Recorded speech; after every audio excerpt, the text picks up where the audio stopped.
morning, Abotai. Erev Shabbat Shalom, and Tizku l'shanim rabot na'imot v'tovot. Tonight, Be'ezat Hashem, is Rosh Hashana.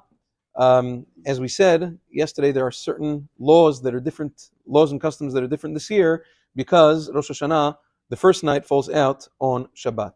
So now, this evening, we have the minhag of the simanim. The most preferable time to hold the simanim is after Kiddush and Hamotzi, after having a kezait or kabetza of bread. Once you've started the seudah, the process becomes easier at that point. So you hold it then, you look in the sidur, you look in the machzor of Rosh Hashanah, you follow the order of the simanim over there with the yehiratzons.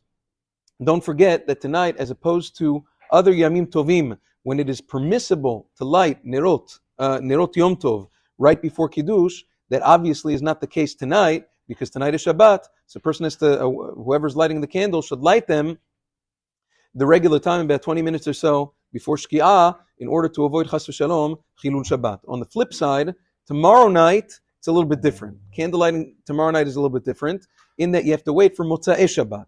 So, for tomorrow night, whenever you usually wait for Motza'ei Shabbat on regular Shabbat, you should do the same tomorrow, which means either a person can follow the Geonim, which is Motzei Shabbat regular, approximately 40 minutes after Shki'ah, or if a person always does Rabbeinu Tam, or a woman always waits for Rabbeinu Tam, tomorrow night is no different, and she has to wait for Rabbeinu Tam as well, 72 Zmaniyot after Shki'ah, whatever it is. When lighting the candles, the woman or the man, whoever it is, should first say, Baruch HaMavdil ben Kodesh leKodesh, and only then light Nerot Yom Tov, and then you can start preparing for the second night of Yom Tov. Now, those candles, people, because tomorrow night in the Tefillah we also have a Tode'enu, and in Kiddush we also have Havdalah. Havdalah, one of the components of Havdalah tomorrow night in Kiddush is Ner. A lot of people get very confused, and it gets very complicated with the Ner, with the candle, unnecessarily. La'alacha ul-ma'aseh.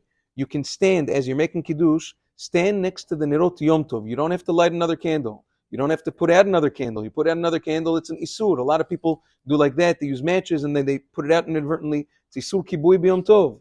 You stand right next to the Nerot Yom Tov. The Nerot Yom Tov are given for light. You can use the candles, the Yom Tov candles. Hold your hand there, say Borei Meorei Ha'esh, and that a person is Yotzei Lecha Techila Lechol HaDeot. Ken Katav HaGaon Shevet HaLevi. Ken Katav HaGaon Or LeTzion. They all say you can use the Nerot Yom Tov without any issues. Zeo.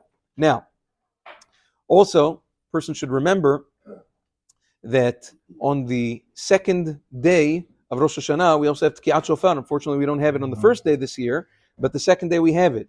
But on the first day of Rosh Hashanah, the shofar is muktzeh.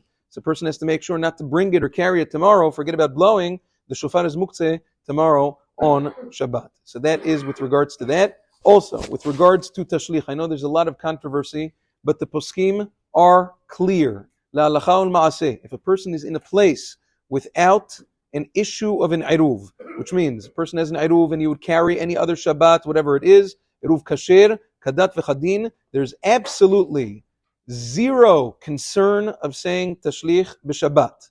It is mutar lecha techila, ken pasak maran zichrono levracha, in Chavedat and Chazon Ovadia. If you live in a place where there's an issue, there's no iruv, or there's an issue with the iruv, whatever, or a person doesn't care, that's a different story. But if a person lives in a place with an iruv, and he carries every other week, and even if he doesn't carry every other week, but there are other people there that do, you can look in the machzor along with somebody else who does. There is no concern whatsoever to say tashlich on Shabbat, and zrizin makdimin lamitzvot, it's better to do so tomorrow on Shabbat itself. I want to wish everybody a ketiva v'chatima tova, tizku l'shanim rabot na'imot v'tovot, and Shabbat shalom vorach.